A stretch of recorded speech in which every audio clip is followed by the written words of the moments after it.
Expression note कीजिए, the displacement equation of a particle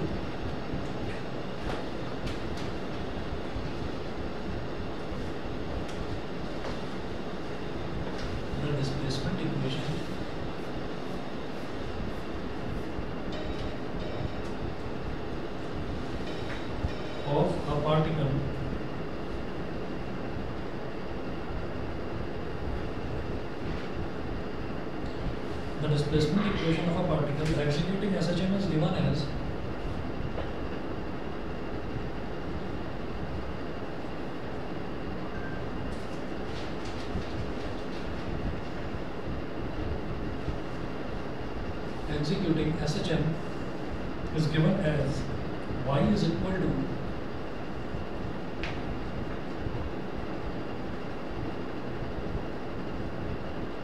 a sin omega t, where y is equal to displacement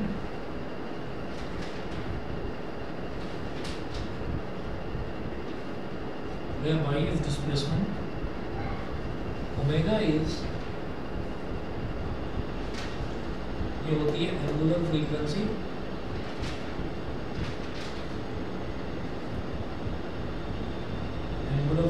capital A is amplitude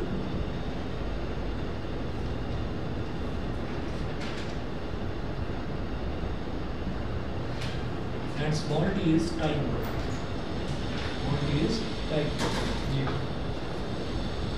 Find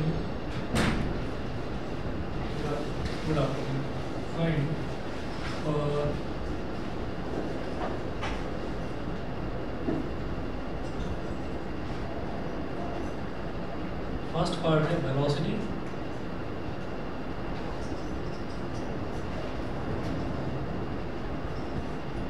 in terms of t. Second part है velocity in terms of y. second part ठीक है.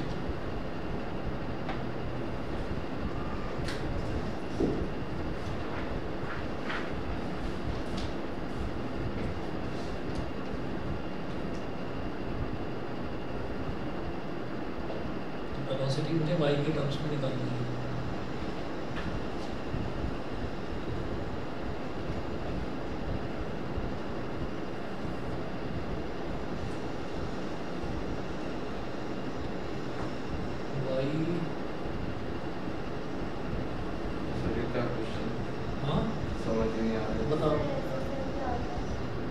अभी ऐसा चम्मी बता रहा हूँ क्या होता है.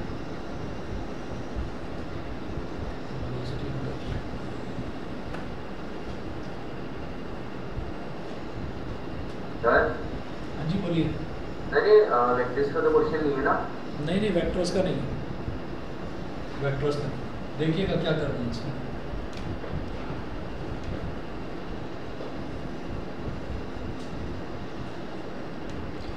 देखिए ऐसा होता है कि अगर मान लीजिए हमारे पास ऐसे एक सीलिंग है, इस सीलिंग से हमने एक थ्रेड बांध कर और एक बॉल को ऐसे लटका रखा है. अब इस बॉल को हम थोड़ा सा पीछे खींच लेते हैं. देखिएगा इस बॉल को थोड़ा सा हम पीछे खींच लेते हैं ऐसे, ठीक है, और फिर उसको छोड़ देते हैं.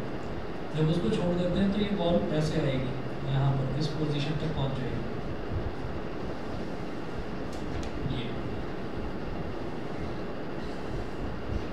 तो ये जो बॉल है ना, ये धीरे धीरे ऐसे मूव करने लगेगी. तो this is called simple harmonic motion. Simple harmonic motion को ही शॉर्ट में SHM बोल देते हैं. ठीक है. तो सिंपल हार्मोनिक मोशन में क्या होता है कि जब किसी मीन पोजीशन के टू एंड फ्रो मतलब आगे और पीछे कोई बॉडी मूव करने लगती है, तो उसको हम बोलते हैं सिंपल हार्मोनिक मोशन.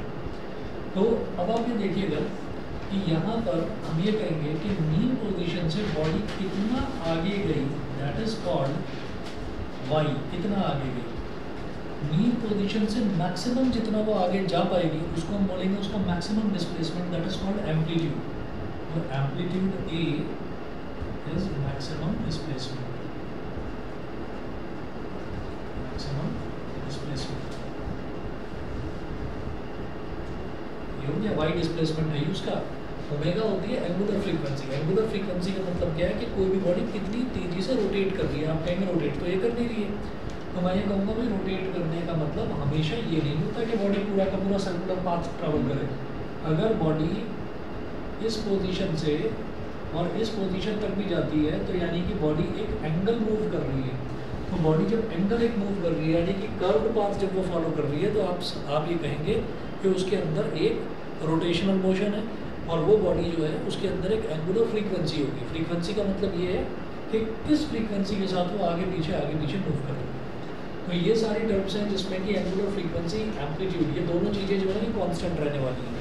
ठीक है, तो इनसे हमको कोई फर्क नहीं पड़ेगा। अब वो पहले में पूछ रहे हैं velocity in terms of T, तो देखिएगा फर्स्ट पार्ट में हम ये जानते हैं velocity is equal to change in displacement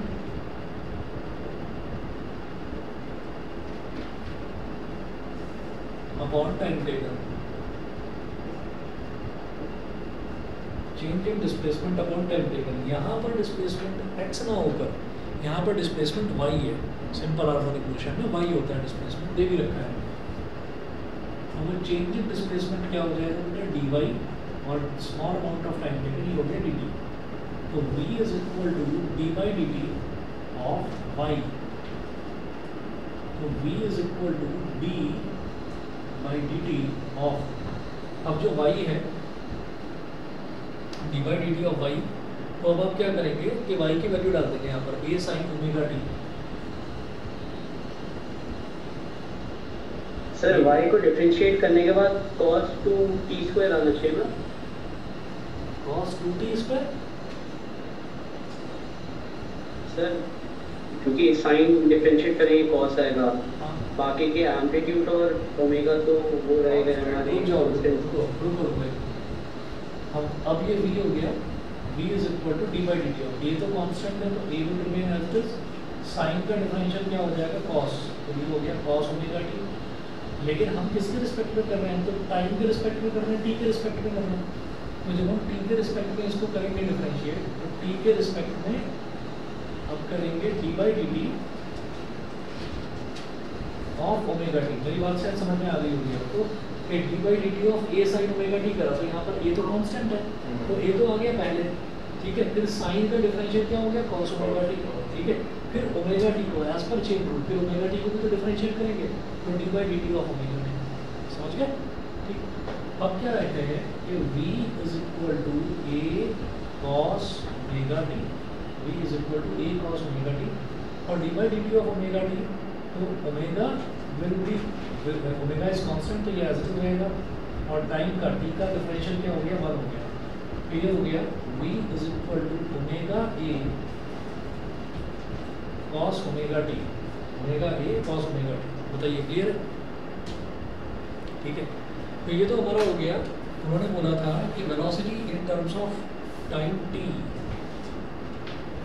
अगला जो सेकंड पार्ट है उसमें यही पूछा velocity in terms of y,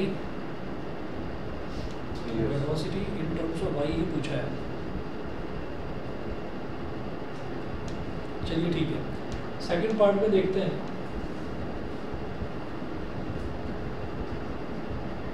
velocity in terms of y, तो वेलोसिटी v तो ये आई चुकी है हमारे पास। हम क्या करेंगे,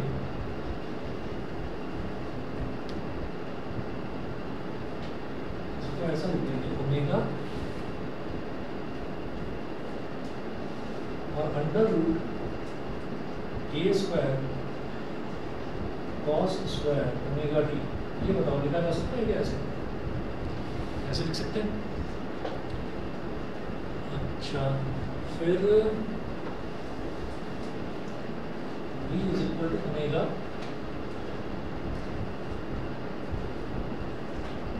ए स्क्वायर को ऐसे हो जाएगा तो, और ये हो जाएगा 1 minus sine square omega T, 1 minus sine square omega t भी लिख सकते हैं भाई। कॉस स्क्वायर थीटा क्या होगा 1 minus sine square theta. Sir ये एक बार दोबारा भाई v is equal to omega a cos omega t है हमारे पास। तो ये जो a cos ओमेगा t है इसको मैंने स्क्वायर रूट के अंदर लिख लिया, तो जब कोई भी टर्म स्क्वायर रूट के अंदर जाती है तो उसको स्क्वायर बना देते हैं। ऐसे ही कोई टर्म अगर स्क्वायर है और वो स्क्वायर रूट के बाहर आती है तो उसका स्क्वायर गायब कर देते हैं। तो ये square cos square omega t ये हो गया। अब क्या करूँ, अब a स्क्वायर को रहने दो, cos स्क्वायर ओमेगा t की जगह कर दीजिए 1 minus sine square omega t। अभी बताऊंगा ऐसा हम कर क्यों रहे हैं। v is equal to omega और under root a square minus a square sine square omega t। ये जो a square sine square omega t है ये क्या है, a साइन ओमेगा t का होल स्क्वायर, यानी कि y स्क्वायर हो गया एक तरह से। v is equal to omega under root a square minus y square, ये आ गया answer. Velocity in terms of y, क्योंकि ओमेगा भी है उसमें a भी है, कोई बात नहीं। जब हमने velocity in terms of time निकाला था, इन टर्म्स ऑफ t निकाला था, तो तब भी उसमें ओमेगा और ये तो था। तो sir in terms of t in terms of y का मतलब क्या है, लास्ट में t आना चाहिए? हाँ, मतलब ये है कि वो t पर डिपेंडेंट हो। अब आप ये देखिएगा कि ओमेगा और a ये दोनों तो कांस्टेंट है, फ्रीक्वेंसी चेंज नहीं होती किसी बॉडी की, एम्पलीट्यूड किसी बॉडी का नहीं चेंज होता, सिंपल हार्मोनिक मोशन में सेम रहती है चीज़ें। और टाइम तो लगातार चेंज होता है, टाइम तो रुकता ही नहीं है कभी। तो अब v किस पर डिपेंड कर रहा है, यहाँ पर t पर, वेरिएबल t पर डिपेंड कर रहा है। अब वो कह रहे हैं कि t गायब कर दो। अब ये प्रूव कर, ये करके दिखाना है आपको कि वेलोसिटी y पर डिपेंड करे। तो इसलिए मैंने ये a square sine square omega t इसलिए बनाया ताकि मैं a square sine square omega t को सीधा सीधा y कह सकूँ। अब यहाँ पर t नाम का वेरिएबल नहीं है, y नाम का वेरिएबल है, समझ गए? ठीक है, तो ये हो गया velocity in terms of y। सभी बच्चों को बताइए क्लियर? ठीक है, हाँ यही वाला बता रहा हूँ कि हमको velocity in terms of t नहीं बताना, और बताना है t के टर्म्स में ना बताकर y के टर्म्स में बताना है। तो इधर cos स्क्वायर ओमेगा t था, तो अब दिमाग में एकदम से ये आया कि cos स्क्वायर ओमेगा t है ना, काश ये साइन स्क्वायर ओमेगा t होता और उसके साथ a स्क्वायर भी होता, तो a साइन ओमेगा t को मैं y बोल सकता हूँ। तो t की जगह मैं y लिख सकूँ, तो वो करने के लिए मुझे इसको a साइन ओमेगा t बनाना पड़ेगा।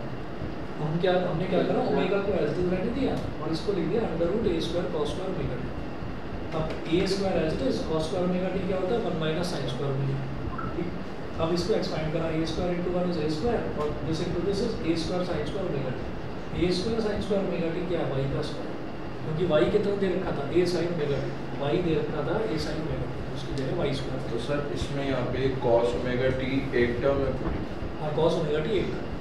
ओमेगा t क्या है, ओमेगा t बेसिकली एंगल है, ओमेगा t एंगल है। cos के आगे जो भी चीज़ लिखी है वो एंगल है, साइन के आगे जो भी कुछ लिखा हुआ है वो एंगल है।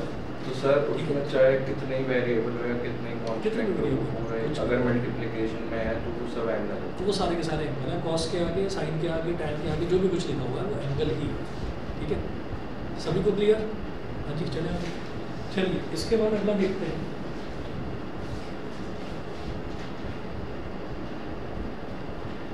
ये बता दूँ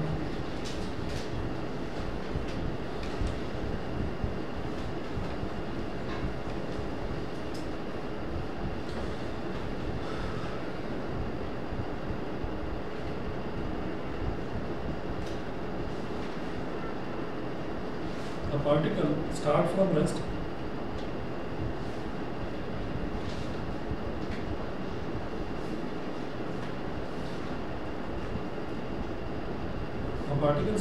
rest and its angular displacement is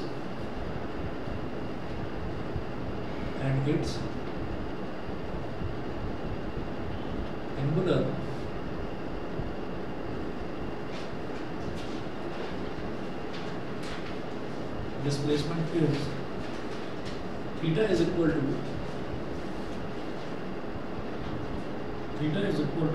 t square upon 20 plus t upon 5 full stop। Find omega at t is equal to 4 seconds। ठीक है, अच्छा जी। अब आप ये देखिएगा कि अब जो जैसे ये वाला क्वेश्चन था इसी से रिलेटेड ही है ये वाला क्वेश्चन भी, तो मैं सोच रहा था कि इसमें लिमिटेड ही बताऊं और मुझे बताना पड़ेगा, सारी चीज़ बतानी पड़ेगी, तो ज़रा ढंग से समझना कि ये क्या होता है कि हमने ना 2-3 चीज़ें देखी। हमें ये मालूम है कि वेलोसिटी जो होती है, वेलोसिटी क्या होता है, displacement upon time taken, displacement upon time taken. तो हम ना दो तरीके के मोशन की बात करेंगे। एक मोशन होता है रेक्टिलिनियर मोशन या ट्रांसलेशनल मोशन। रेक्टिलिनियर मोशन बोलो या ट्रांसलेशनल मोशन, मतलब motion in a straight line, ठीक है। और एक होता है रोटेशनल मोशन, ठीक है। रोटेशनल मोशन क्या होता है कि सर्कुलर मोशन को रोटेशनल मोशन भी बोल देते हैं। तो देखिएगा होता क्या है, और दोनों चीज़ें आपस में एनालॉगस है। एनालॉगस मतलब मिलती जुलती है। कैसे मिलती जुलती है, ये देखो, ये एक स्ट्रेट लाइन है, ये ओरिजिन है, ओरिजिन यानी कि जहाँ से मोशन स्टार्ट हो, और कोई भी ऑब्जेक्ट जो है वो यहाँ से और यहाँ तक पहुँच गया, ये उसका डिस्प्लेसमेंट हो गया एस, और कितना टाइम लगा उसको, टी टाइम लग गया। Time is equal to T. तो वेलोसिटी क्या होता है, डिस्प्लेसमेंट अपॉन टाइम टेकन। ये हमको मालूम ही है कि वेलोसिटी क्या होता है, डिस्प्लेसमेंट अपॉन टाइम टेकन। अब आप आ जाइए रोटेशनल मोशन। रोटेशनल मोशन में क्या है कि एक सर्कुलर पाथ है, एक सर्कुलर पाथ है, तो सर्कुलर पाथ का एक सेंटर होगा। तो अब ओरिजिन कहाँ पर होगा, हम ये कहेंगे मोशन जहाँ से स्टार्ट हो रहा है, जैसे यहाँ पर मोशन यहाँ से स्टार्ट हो रहा था, तो this is origin for. Origin मतलब कहाँ से शुरुआत हो रही है, तो मोशन जहाँ से स्टार्ट होगा उसको हम ओरिजिन बोलेंगे। तो हमने बोला कि मोशन यहाँ से हो रहा है, मान लीजिए स्टार्ट, ठीक है।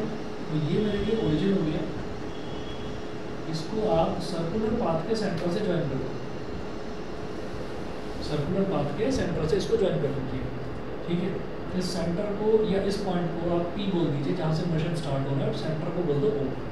अब जो बॉडी है वो बॉडी ना मूव करके यहाँ तक पहुँची, क्यू पॉइंट तक पहुँची, तो क्यू को आप ओरिजिन से ज्वाइन कर दीजिए। तो यहाँ से यहाँ तक आपने एंगल कितना मूव करा, that angle is called theta. और जो थीटा है ना, इस थीटा को बोलते हैं एंगुलर डिस्प्लेसमेंट। एंगल ही है, बेसिकली एंगल है। जैसे 10th क्लास में अभी करके आए थे ना वो सेक्टर, ये इस टुकड़े को बाहर निकाल लिया तो सेक्टर हो गया। तो ये जो सेक्टर का ये सेंट्रल एंगल कहलाता था, इसी को क्या बोलते हैं, एंगुलर डिस्प्लेसमेंट। तो थीटा क्या है, एंगुलर डिस्प्लेसमेंट। और वो जो बॉडी है उस बॉडी को यहाँ से, मान लीजिए कोई साइकिल चला रहा है सर्कुलर ग्राउंड में, तो साइकिल चलाते चलाते उसको यहाँ तक जो वो आया,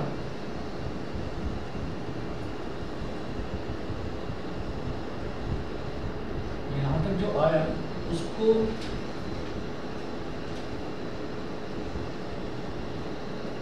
this is called length of arc. तो ये जो लेंथ है ना, इस लेंथ का मुझे इसमें ज़रूरत नहीं पड़ेगा, क्योंकि ये जो लेंथ है पूरी की पूरी, इस लेंथ का कोई डायरेक्शन नहीं है, क्योंकि हर इंस्टेंट पर इसकी डायरेक्शन चेंज हो रही है। समझ रहे हैं लेंथ की। अगर मान लीजिए हम कभी भी हम motion in a straight line की बात करते हैं, तो जब हम स्ट्रेट लाइन डायरेक्शन में जा रहे हैं तो हमको ये पता है कि स्ट्रेट लाइन में अगर आप जा रहे हो तो आपका डिस्टेंस बोलो या डिस्प्लेसमेंट बोलो एक ही बात है, ठीक है।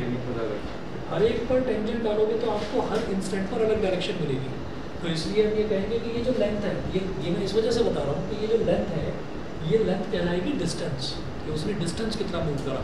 और जो डिस्प्लेसमेंट है, डिस्प्लेसमेंट को हम बोलेंगे एंगल थीटा, ठीक है। तो थीटा इज एंगुलर डिस्प्लेसमेंट। अच्छा, और कितनी वेलोसिटी इसके साथ में गोल गोल गोल गोल घूमे जा रहा है, that is called omega. Omega is called angular velocity. Angular velocity, angular velocity को बताओ, एंगुलर वेलोसिटी को एंगुलर फ्रीक्वेंसी भी बोलते हैं, ठीक। तो हम ये कहेंगे, यहाँ पर देखिए लिखा है ना एंगुलर फ्रीक्वेंसी, तो एंगुलर वेलोसिटी को एंगुलर फ्रीक्वेंसी भी बोलते हैं। अब सुनिएगा, एक कोई बॉडी जूम से करके निकल गई, एकदम बड़ी तेज़ी से निकली, तो हम कहेंगे बड़ी स्पीड से निकली। और कोई चीज़ इतनी तेज़ी से घूम रही है हमारे कान के बराबर से, तो हमको ना हवा उसकी महसूस हो रही है, जैसे पंखे की हवा महसूस होती है। तो वो कितनी तेज़ी से कोई चीज़ घूम रही है, that is called its angular velocity, उसको एंगुलर वेलोसिटी बोलते हैं, ठीक है। वो कैसे निकाला जाता है कि कितनी देर में वो पूरा सर्कल बार बार कंप्लीट करती जा रही है, तो that is called angular velocity. Omega is angular velocity, ठीक है। Theta is angular displacement. और अगर मैं लीनियर वेलोसिटी निकाल रहा हूँ डिस्प्लेसमेंट अपॉन टाइम टेकन करके, तो एंगुलर वेलोसिटी कैसे निकालूंगा, एंगुलर डिस्प्लेसमेंट यानी कि थीटा अपॉन टाइम टेकन, ठीक है। Omega is equal to theta upon T हो गया। अच्छा, थीटा जो है देखिए क्या होता है, हमने अभी तक जो पढ़ा वो हमने ये पढ़ा था कि थीटा जो है, थीटा की यूनिट क्या होती है, एंगल की यूनिट क्या होती है, डिग्रीज होती है। लेकिन ऐसा यूनिट ऐसा यूनिट इसकी रेडियन होता है, ठीक है। तो थीटा की यूनिट क्या है? रेडियन। हाँ जी बोलिए, बोलो बोलो। सर आपका नेक्स्ट शायद सही से हो रही है आपकी आवाज़। अच्छा अच्छा, एक बार रिकनेक्ट करके देखो बेटा, इधर ठीक है बिल्कुल। तो ये रेडियन हो गया और ये सेकंड हो गया। इसका मतलब ये जो ओमेगा है ना, ओमेगा की यूनिट होती है रेडियन पर सेकंड। लीनियर वेलोसिटी की यूनिट क्या? मीटर पर सेकंड। और एंगुलर वेलोसिटी की यूनिट रेडियन पर सेकंड, ठीक है। वो मीटर पर सेकंड, ये रेडियन पर सेकंड। अब जरा इधर भी आ जाओ, ये थीटा जो है ये क्या हो जाएगा?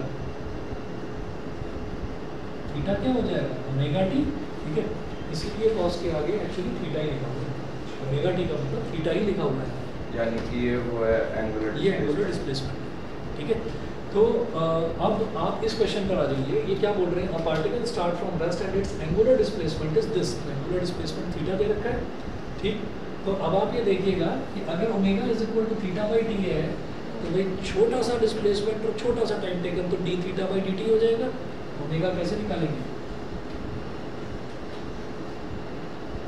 Here omega is equal to D theta by D T. समझ गए? क्लियर है? चलिए जी, तो ये नीचे का चाहे तो नोट कर दीजिए, मैं इस तरफ कर रहा हूँ, ये काम आएगी चीज़। वैसे रोटेशनल मोशन वाले चैप्टर में तो डिटेल में करेंगे ही, पर नोट कर दीजिए।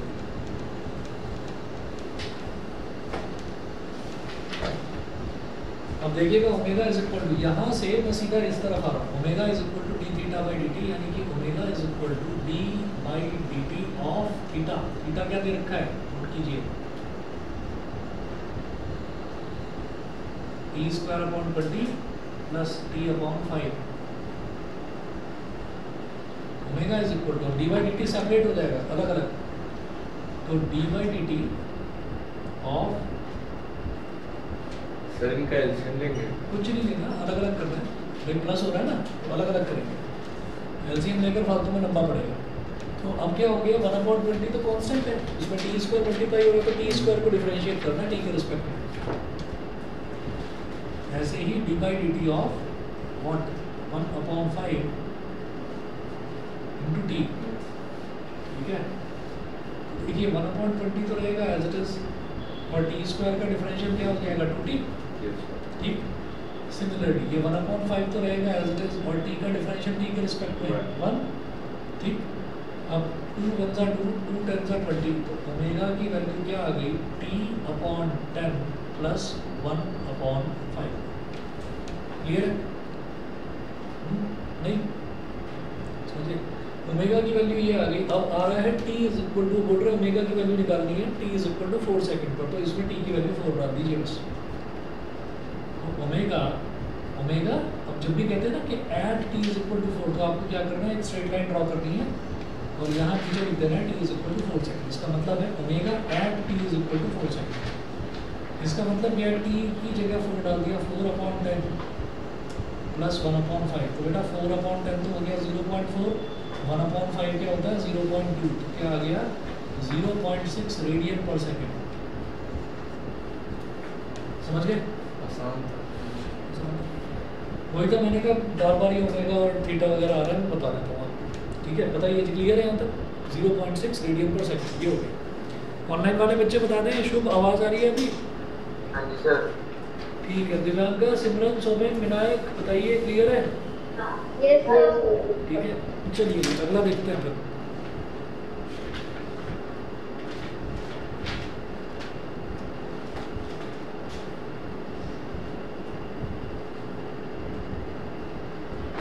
ये सारे डिफरेंशिएशन की है क्या?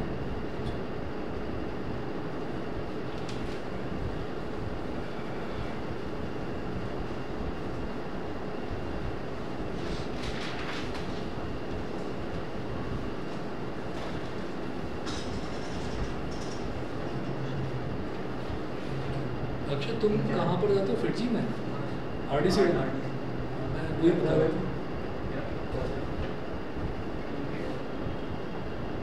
इस बार जो हमारे वाले से सिलेक्शन कर लेना भाई, एक बार सेंटर चेंज कराने से पहले डिस्कस कर लेना उससे।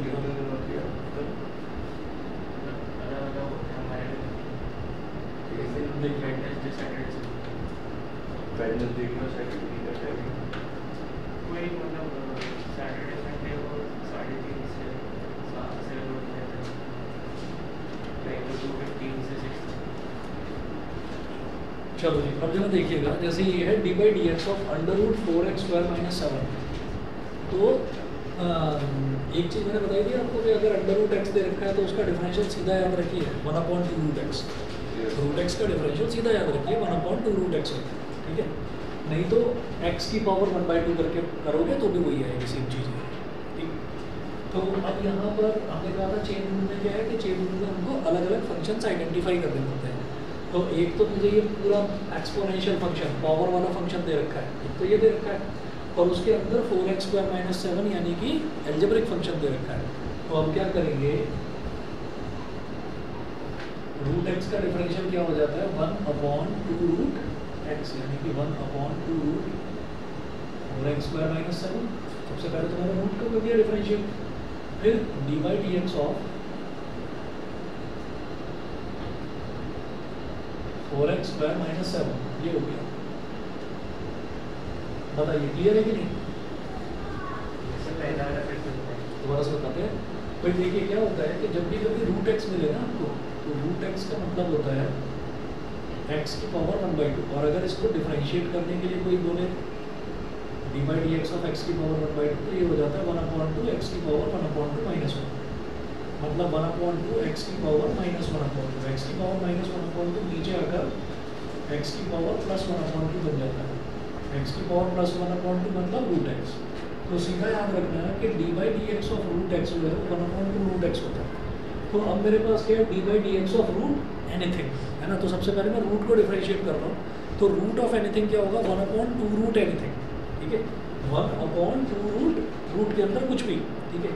तो 1/2 रूट एक्स ये कंप्लीट हुआ, ये मैंने रूट को डिफरेंशिएट करा। तो रूट एक फंक्शन हो गया एक्सपोनेंशियल फंक्शन, रूट का मतलब क्या पावर 1/2, तो पावर वाला क्या होता है एक्सपोनेंशियल फंक्शन, ये हो गया। उसके बाद अंदर क्या लिखा हुआ है 4x स्क्वायर माइनस 7। तो अब मुझे 4x स्क्वायर माइनस 7 को यानी कि एल्जेब्रिक फंक्शन है, इसको फर्दर डिफरेंशिएट करूँगा, मल्टीप्लाई कर दूँगा उसमें, ठीक है। चेन रूल यही कहता है, ठीक। अब देखिएगा ये हो गया 1/2 रूट 4x स्क्वायर माइनस 7 और d by D X of 4x square minus 7। तो भाई 4 तो एज इट इज, और x स्क्वायर का डिफरेंशियल इज 2x माइनस 7 एक कांस्टेंट है जो कि अकेला लिखा हुआ है, तो इसका डिफरेंशियल 0 है, ठीक है। अब इधर ये आ गया 4 × 2x मतलब 8x upon 2 × under root 4x square minus 7, 2 4 × 8, तो 4x upon under root 4x square minus 7। Clear है, ठीक है। डिफरेंशिएशन वाली और इंटीग्रेशन वाली वीडियो ध्यान से संभाल कर रखना, ठीक है। बीच बीच में आपको रिवाइज करने की जरूरत पड़ सकती है, ठीक है। चलिए जी, एक और क्वेश्चन देखिएगा, SHM वाला आगे फिर से। चलिए देखिए क्वेश्चन नोट कीजिएगा।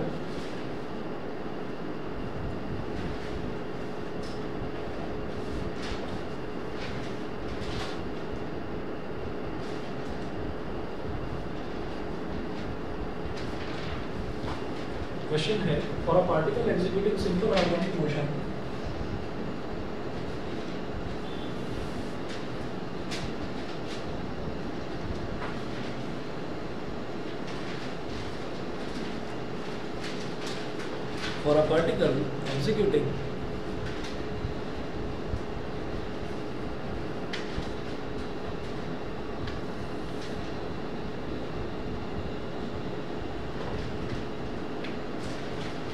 particle executing simple harmonic motion, the displacement from the mean position is given by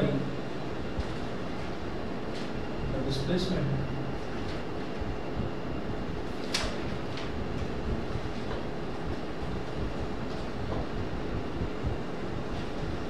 from the mean position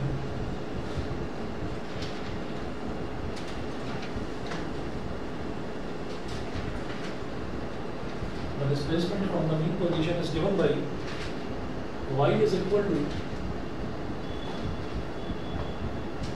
small a sin omega t plus five, ये भी एक एंगल होता है फाइव, बीच में जीरो बनाकर बीच में से काट दो उसको, है ना, फाइव बोलते हैं इसको। Where A omega and five are constants. अभी समझाऊंगा ये वाली इक्वेशन क्या है। Where A omega and five are constants. हाँ, find the velocity and acceleration of the particle at any instant t. Find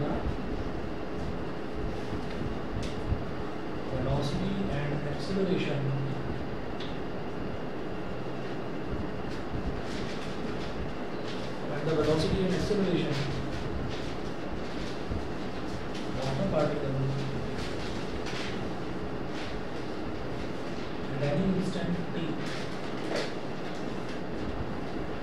Instant t.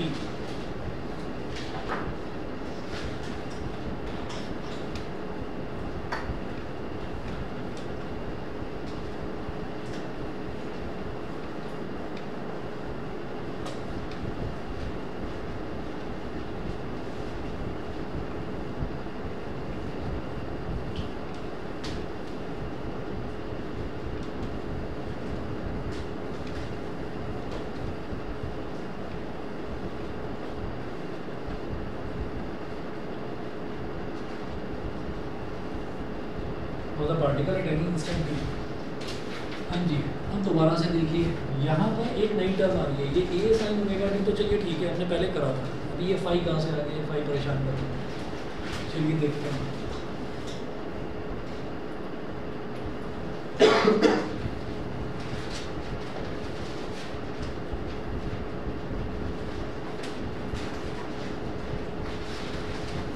Actual में तो जो पेंडुलम है वो पेंडुलम ऐसे सीधा रहेगा, लेकिन आप ये मानिए कि ये जो है पेंडुलम हमने कहाँ पर बांध रखा है, बस है, और बस की छत पर, हमने बस के अंदर खड़े हुए हैं, हमने बस की छत पर बांध रखा है उसको। और अब जो बस है वो थोड़ा सा किसी इंक्लाइंड स्लोप पर खड़ी हुई है, तो बस जो है वो सीधी ना खड़ी होकर अब बस जो है वो थोड़ा इस तरीके से खड़ी हुई है, ठीक है, और वहीं पर उसको रोक रखा है। तो इसका मतलब कि अब जो इसकी मीन पोजीशन है वो मीन पोजीशन ऐसे सीधी ना रहकर थोड़ा सा टिल्ट हो जाएगा।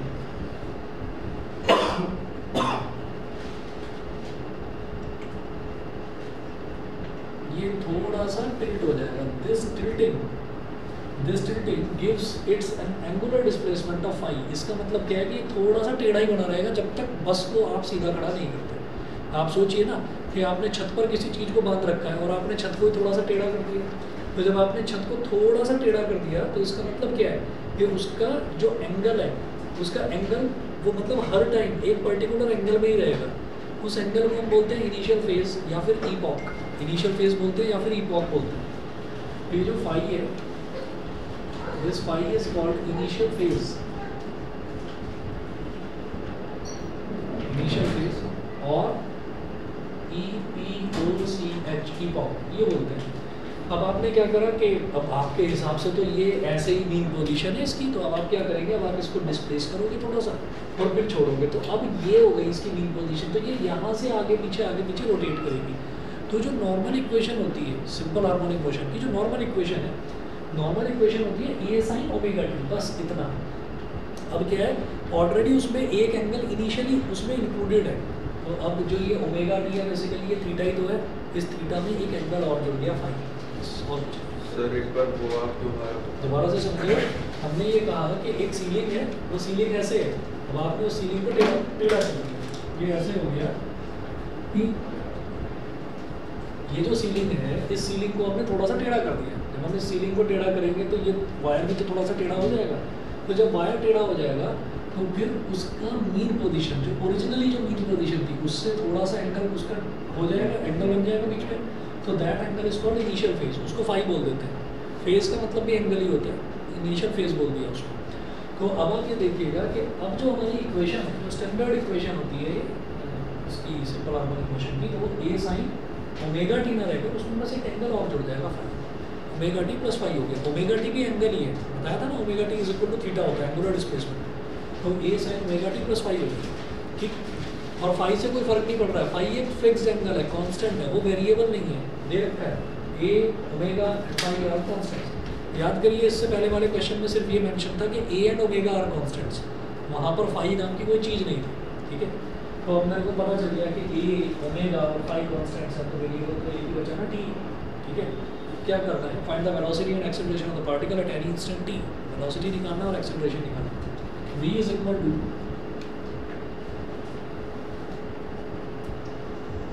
v is equal to dy by dt, v is equal to dy by dt, v is equal to dy by dt, यानी कि d by dt of a sin omega T plus five, ठीक है। ये तो constant है, ये तो as it is रहेगा। और फिर जब डिफरेंशिएट करेंगे साइन को तो ये क्या हो जाएगा, cos omega T plus five. तो पहले मैंने साइन को डिफरेंशिएट कर दिया, साइन का डिफरेंशियल तो हो गया कॉस। अब साइन के अंदर भी तो एक फंक्शन लिखा हुआ है ना ओमेगा टी प्लस फाइव, इसको भी तो डिफरेंशिएट करेंगे, समझ रहे हो, ठीक है। तो क्या होगा, D by D T of omega T plus five, v is equal to a cos omega T plus five. और जब इनको डिफरेंशिएट करेंगे तो omega will remain as it is, omega तो कांस्टेंट है, और टी का डिफरेंशियल क्या हो गया 1 प्लस फाइव एक कांस्टेंट है जो कि अकेला लिखा हुआ है, तो उसका डिफरेंशियल क्या हो गया 0। तो ओमेगा इंटू 1 प्लस 0, यानी कि सिर्फ ओमेगा बचा। ओमेगा इधर फ्रंट का मल्टीप्लाई कर दो, v is equal to omega a cos omega t plus five. ये बता दीजिए, ये समझ में आ गया कि नहीं? Yes sir. तो वेलोसिटी आ गई, उन्होंने बोला वेलोसिटी, और दूसरा वो पूछ रहे हैं एक्सेलरेशन। एक्सेलरेशन निकालने के लिए क्या करना जाता है, dv by dt, है ना। तो dv by dt करेंगे,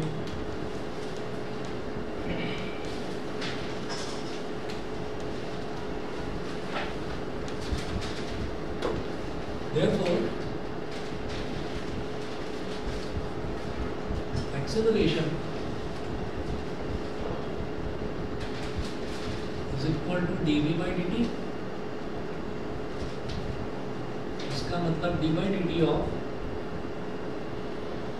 ओमेगा a स्मॉल a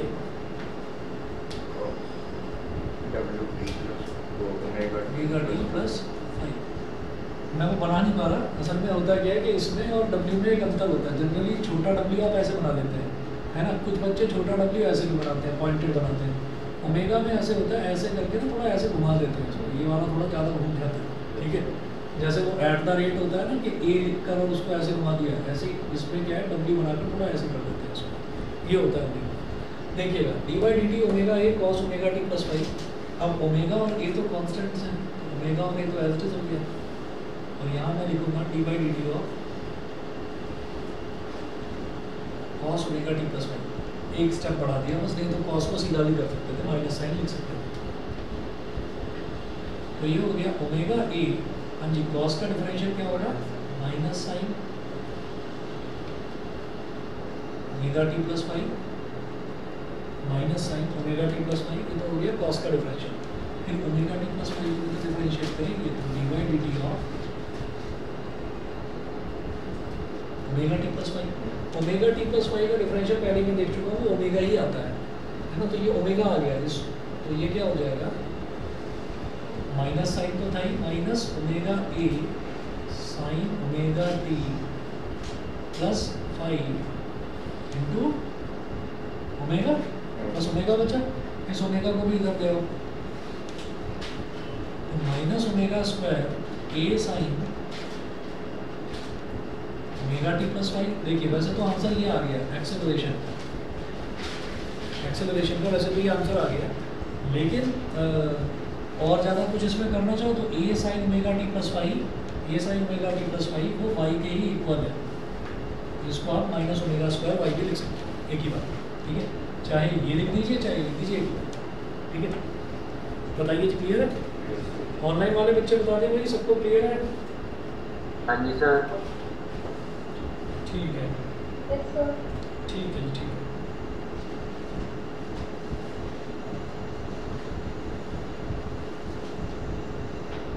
उसके बाद एक और क्वेश्चन देखिएगा।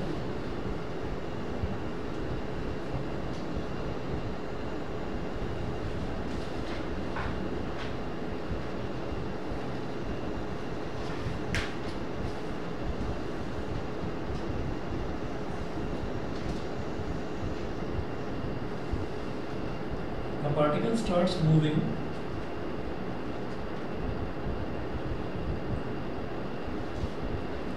starts moving from origin along x-axis, moving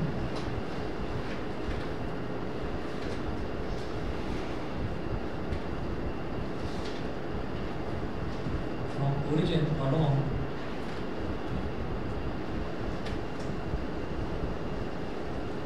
x-axis full stop, given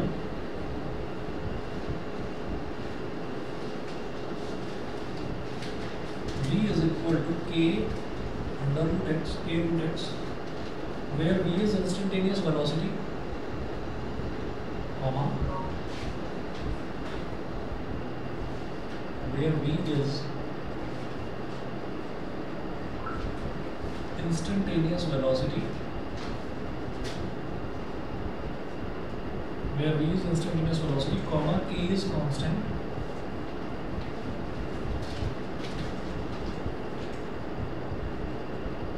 k is constant, comma, x is position,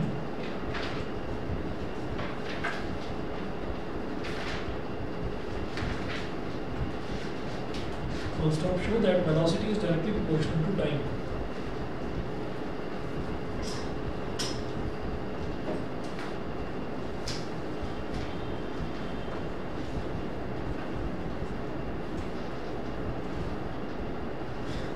Velocity is directly proportional to time.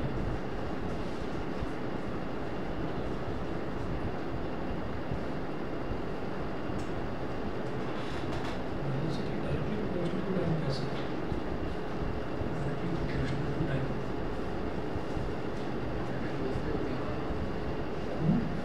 Velocity होती है directly proportional to time.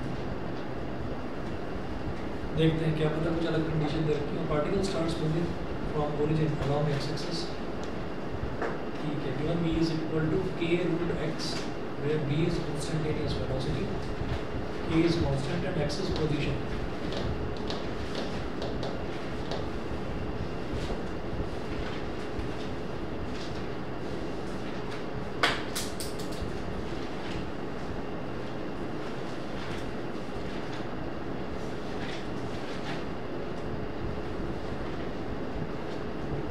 Sir इसमें integration नहीं होगा?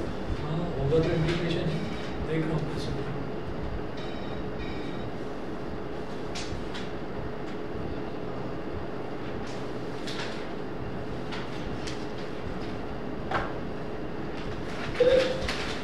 हाँ बोलो, कर लिया होगा? Yes sir.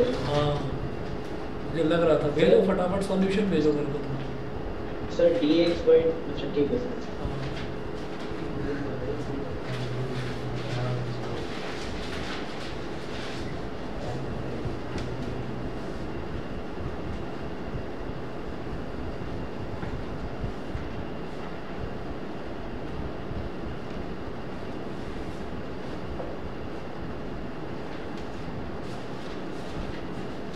देखिए ऐसा है, ये जो वेलोसिटी है ना, वेलोसिटी इन्होंने बोला इट इज इंस्टेंटेनियस वेलोसिटी। तो इंस्टेंटेनियस वेलोसिटी का फॉर्मूला होता है dx by dt।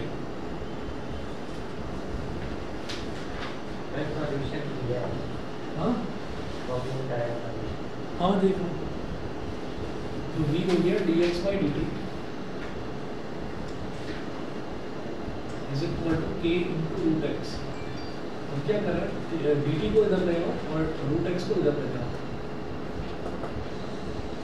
dx upon root X is equal to k dt, ये हो गया। इसको कहते हैं वेरिएबल्स को सेपरेट कर लेना, अलग अलग कर लेना। तो dx इधर आ गया और dt उधर आ गया। अब दोनों तरफ इंटीग्रेट कर दीजिए।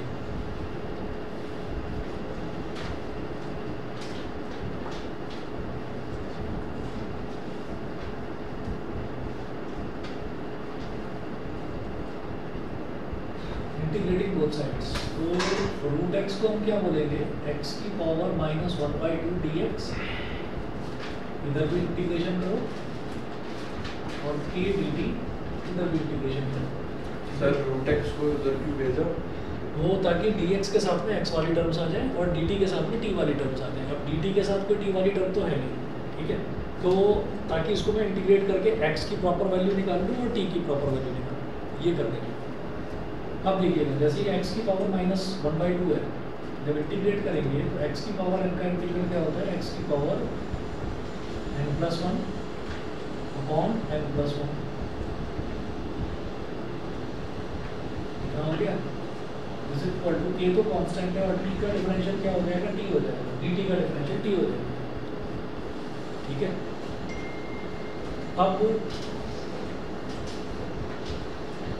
विनायक ने कर डाला है, सॉल्यूशन भेज दिया।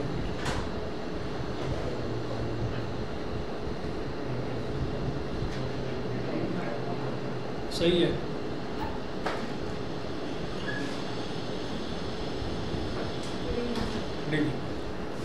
सही है सॉल्यूशन। देखिए जैसे ही x की पावर माइनस 1/2 प्लस 1 है, ये क्या हो गया, x की पावर 1/2 और upon 1/2 minus 1/2 plus 1 plus 1/2 is equal to 80। अब इसको ये डिनोमिनेटर का डिनोमिनेटर न्यूमरेटर से मल्टीप्लाई हो जाएगा। x की पावर 1/2 का मतलब क्या है, 2x इज इक्वल टू 80। यहाँ तक समझ गए, यहाँ तक ठीक है। तो ये जो रूट एक्स है, इस रूट एक्स को मैं बोल दूँ v अपॉन k, ये जो रूट एक्स है इसको v अपॉन k बोल दूँ, ठीक है। पहले तो रूट एक्स है और इसको ना मैं प्लस c जरूर लिखूंगा ना, क्योंकि लिमिट नहीं दे रखी है। 2 रूट एक्स कैसे आया, ये 1/2 है, तो डिनोमिनेटर का डिनोमिनेटर न्यूमरेटर में मल्टीप्लाई हो जाता है, ये 2 इधर आ गया और x की पावर 1/2 का मतलब हो गया रूट एक्स जी। प्लस सी की तरह कुछ भी लिखकर भेज देते, वो अभी जैसे एंट्री होती है ना, तो एंट्री में ब्रैकेट में लिखा हुआ आता है कौन किस लिए आ रहा है, ठीक है। तो किसी किसी में लिखा हुआ था ट्यूशन के लिए, किसी के आगे लिखा हुआ था मीट MEET मीट मिलने के लिए। अभी इसमें क्या लिखा हुआ है, चॉकिंग कोचिंग को उसने टाइप कुछ एरर हुआ है, चॉकिंग लिखा हुआ है। तो 2 रूट एक्स, तो रूट एक्स जो है, रूट एक्स को हमने क्या बोल दूंगा, v अपॉन k। सर इतना तो सोच ही नहीं सकते, लेकिन अरे सोच सकते हो, अभी शुरुआत करिए ना, आगे आगे सोचोगे। तो वाकई देखिएगा कि यहाँ से मुझे ये दिखाई दे रहा है कि ये जो b है और ये जो d है, ये डायरेक्टली प्रोपोर्शनल है, v is directly proportional to d। यही प्रूव करना है, वो मल्टीप्लाई हो रहा है, वो कोई बात नहीं, v न्यूमरेटर में और t न्यूमरेटर में, तो डायरेक्टली प्रोपोर्शनल है। सर इसमें गूगल से करा है। हाँ ये बताइए भाई, सभी को क्लियर है ना, समझ में आ गया यहाँ तक जितना भी करा है, ठीक है। हाँ हो गया, ठीक है जी। फिर आज इतना ही करेंगे, और मोशन है ना स्ट्रेट लाइन की, कल फिर मैं आगे सुबह क्लास लूँगा, तो आ जाइए 11:30